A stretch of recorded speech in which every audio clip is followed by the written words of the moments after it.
The Journey of Square Peg, Chapter 23, Paradise. When I came to hours later, it was with a terrible throbbing in my smashed shoulder. The pain radiated to my back and up my neck, paralysing me in the strange bed. My head lolled as I failed to lift it. I felt drunk, a terrible déjà vu, but where was I? As I stirred, my wife stood up from the side of my bed and pressed her hands on my chest. Her wrists brushed the large white dressing. "Oh, my boy, I'm here. Don't be scared. Try not to move. You've been shot. The people here have closed the wound. It missed the joint, but you lost a lot of blood. A surgeon reattached the muscle, but now you are not to move." The sentences were blurted, tinged with relief, a sweet voice in the gloom. Her hand cupped my face. She kissed me, and for the first time in many years, I felt the love of a woman without caveats, unequivocal, all-encompassing. "I need to stop doing this," I joked, groaning, then vomited on the pillow by my head. In time, our saviour, Maya, came to the room. Her careworn face smiled, belying the strife I later learnt that our presence in the house had caused her. Her own community was not comfortable at first with the presence of non-believers, much less whites from the enemy clan. "You must rest," she told me, before asking my wife a question about the children. It seemed they were being fed and occupied downstairs. "Michael," I moaned, tears trapped in my eyes. "He's okay. Rest," came Helen's answer. I slipped back into a battered and fitful sleep upon the bed, waking occasionally, burning with thirst, throbbing with pain. The next day, another woman came to the room, accompanied by two heavily armed men who kept a respectful distance whilst ensuring that she quickly received any help she requested. Her cold hands exposed the wound in my shoulder. It consisted of a carefully sewn entry point and a long incision on my upper arm. "How are you feeling?" she asked perfunctorily. "Nauseous," I mumbled. "The force of the shot detached part of your shoulder muscle," she explained. "Luckily it only skimmed the bone, and there was no damage to the axillary nerve. Much of the muscle fibre is intact. You may not get all the strength back that you had before, but you will be able to use it. You should consider yourself very lucky." "I feel 1,000 years old," I said, "but I'm glad to be alive, and I have you all to thank for that." She did not smile, eyeing Helen as she added, "Well, make sure you keep it clean and don't try to use your arm before the tissue has had time to heal properly. Then you'll need physio. You can stay here as long as it takes. We'll start to wean you off the morphine sulfate as soon as the pain becomes bearable. I'm sorry, but we don't have an antiemetic to offer you." "Thank you." I held her gaze for a moment. Words caught in my throat. It was hard to relinquish control, to risk lying with no clue where I was, but I had to trust them. They had proven themselves friends. I pushed the cynicism, which had served me for good and ill all my life, to the back of my mind.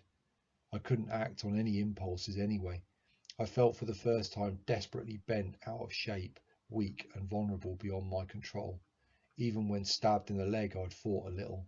Now I was reconciled somehow. Having no option, I submitted to my fate, docile, no more struggle in me. I guess I was broken mentally then, though I have recovered somewhat over time. The surgeon looked at me with unusual empathy for one of her training. "Maya has told me about you. We give thanks for being given the opportunity to assist you. I will be back in a few days to see how you are progressing," she concluded, then left the room, issuing instructions to those around her. Her bodyguards nodded to me before they left. My wife handed me a tablespoon of black peppercorns and bid me swallow them with a sip of water. "It will help with the nausea," she assured me. Moments later, Maya led my children in. Their bright faces shone, the hushed tones, the reverence, all forgotten within a few moments at my bedside.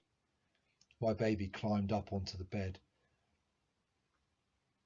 and nestled her warm backside into the crease of my good armpit. "Read story," she asked. holding a new book too close in front of my eyes. The presence of my children recharged my soul instantly. Their beauty and my relief at seeing my son trumped the ache in my body for just a few moments. Ever more sensitive than her baby sister, Rose hung back. Her face was morose. She clung to Michael's waist, his arm around her protectively, and said nothing from her vantage point in the corner of the room. Quiet as ever, he was her rock, but sporting today a cut and swollen eye from the attack. "Give Dad a kiss," he urged her, nudging her forward. As she approached me, her trailing hair a glorious fire trail in the rising morning light, hung across my cheek. She pressed her face to mine, and our tears mingled.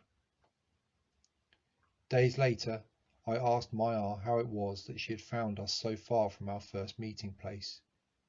"We were heading north to join this group ourselves. I had heard about the surgeon and my son needed help," she answered carefully. "But you found us in our house. How?" I asked, thinking how glad I was not to have deprived her son of his mother that day in the woods. "We had a little help," she replied, smiling. "A sign was sent and we had to follow it." I searched my memory for what it could have been, wondering also about how they had followed unnoticed in our tracks, given my efforts to lose any pursuers.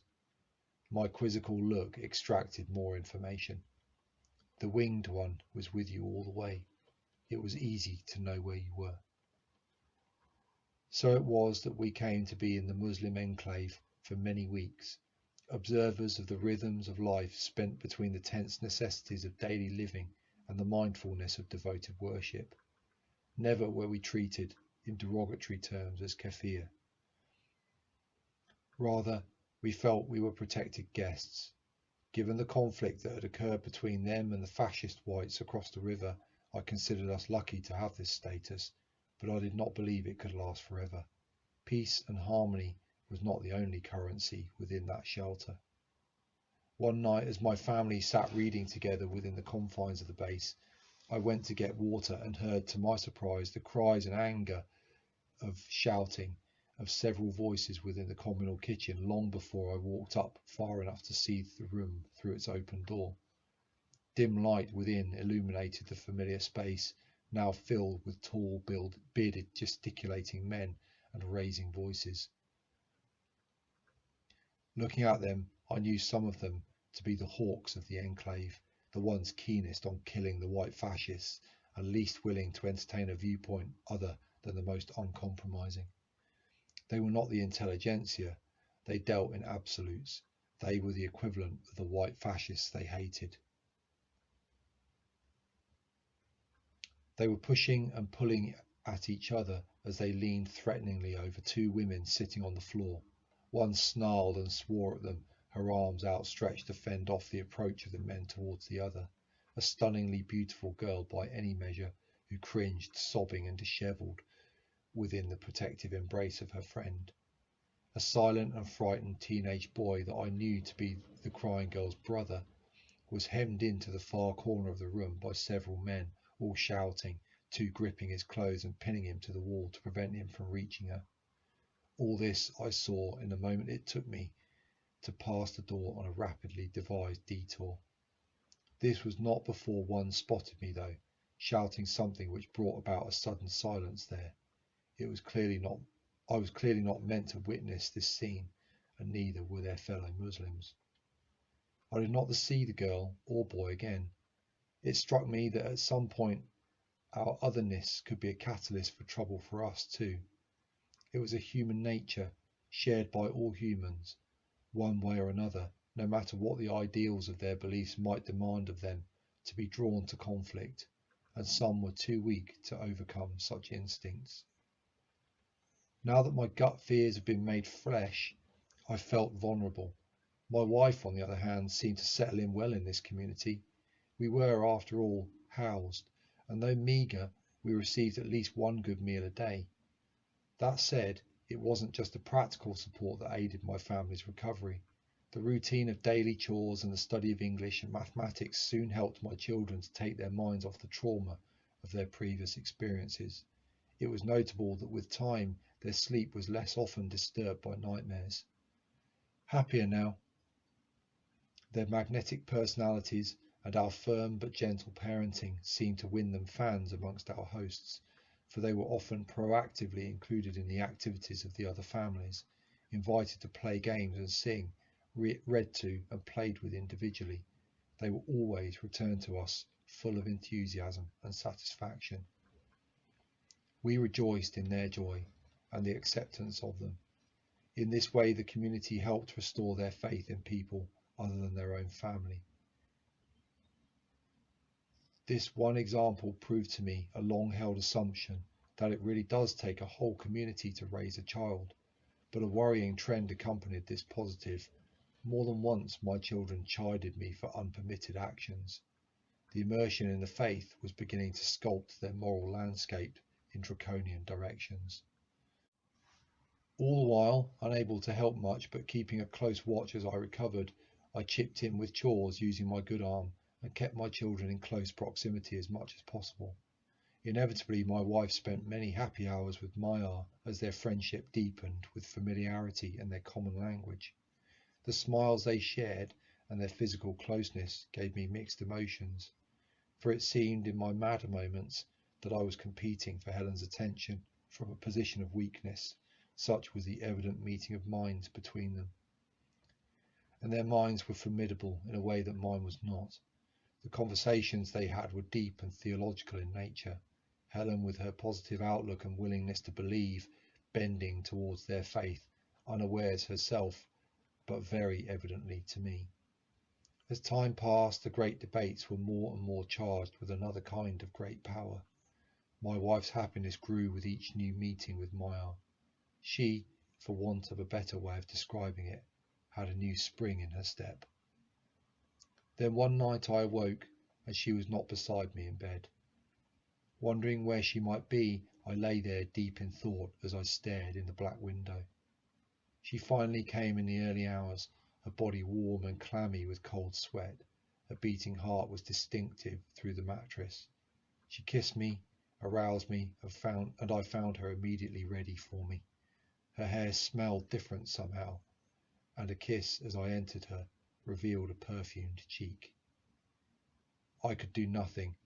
To deny her this happiness would be to deny myself the honour of being a force for good in the life of the woman who had stuck with me, had saved my life, and who bore my children. In a sense, I was the beneficiary of the inaction forced upon me and the independent time it gave my wife. The more freedom she felt she had, the more Helen seemed to love and cherish me as her husband, despite the distraction Maya represented. As she fulfilled her destiny apart from me, so we grew happier in our moments together. Her increasing distraction did not leave me alone any more often either. Even though my daughter had witnessed yet again the savage side of my nature, she had taken it in her stride this time, was more able to understand that what I did in our former home represented an extremity of my love for her, which manifested itself in a willingness to fight and even die to protect her. In fact, given what she had witnessed, she was surprisingly pragmatic about the price paid for our survival. When peaceful options were denied us, she, like Helen, seemed to cherish me more, sharing news of my days, of her days, and finding things to laugh about with me in what she had seen and heard. She was maturing so fast, a chip off the old block, for better and sometimes for worse. I say this because she was burdened with my personality traits, which I knew would bring challenges as well as rewards to her when she was older. Knowing this, each day I tried my best to prepare her with the tools I wished I had had when I was younger, sharing what wisdom I had, trying to shine a bright light that might last beyond my term on earth. In time, I began to realise that these events and changes in our lives had had a dramatic effect on me. Having overcome the odds, I now looked at life with a positive frame of mind. I was glad to be alive. I hoped her own journey to this outcome would be a little less perilous than mine had been.